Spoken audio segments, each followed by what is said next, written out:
সুপ্রিয় দর্শক, আমরা এখন আছি সেই তারাস থানার অন্তর্গত পলাশী গ্রামে।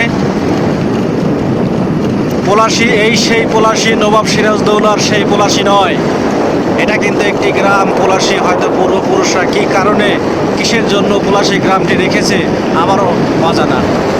তবে আমি জানি এই পলাশী গ্রামের অনেক ঐতিহ্য এবং বৈশিষ্ট্য রয়েছে। এখানকার মানুষ তাদের আয়ের উৎস বলতে গেলে এই সোনার ফসল ধান থেকেই তারা উপার্জন করেন।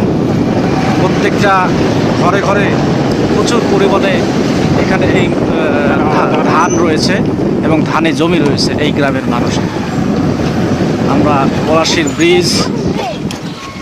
ব্রিজের উপরে কৃষকরা কিন্তু ধান কেটে নিয়ে যাচ্ছে। হয়তো নবাব সিরাজদৌলা যুদ্ধ করেছিলেন পানিপথের, আমরা সেখানেই যাব।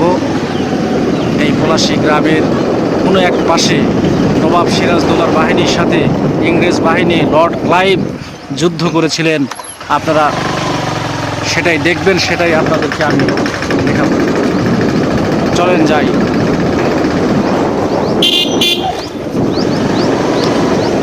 পলাশীর মাঠে ঘাটে কিন্তু এখনও সেই যুদ্ধের ছাপ রয়েছে। রাস্তাঘাট কিন্তু এখনও পলাশী যুদ্ধের ইতিহাস বয়ে বেড়াচ্ছে। দেখবেন যে নবাব সিরাজদৌলা কোথায় সেই যুদ্ধ করেছিলেন এবং পরাজিত বরণ করেছিলেন সেই ইংরেজ বাহিনীদের কাছে। এই সেই পলাশী।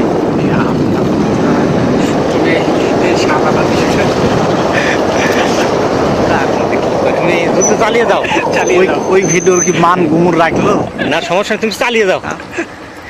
এটা তোমার যুদ্ধ তুমি চৌরাস্তার মোড়।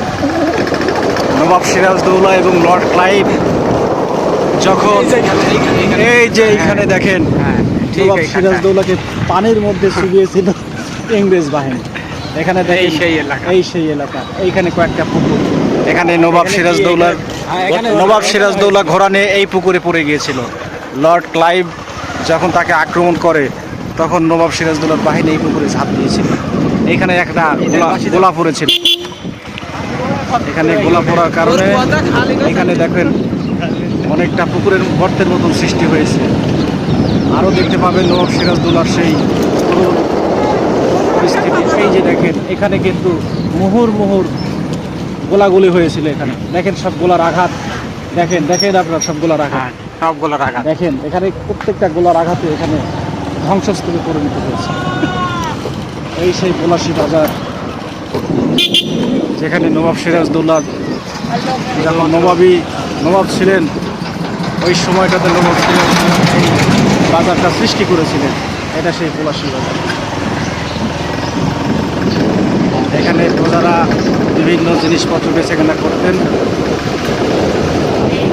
সিরাজউদ্দৌলা যে তাম্বুরা করছিল কোথায়? যাই হোক, এখন বিদায় নিচ্ছি পলাশী প্রান্তন থেকে। কামাল হোসেন বাবু, আপনাদেরকে ধন্যবাদ পরবর্তী ভিডিও দেখার জন্য।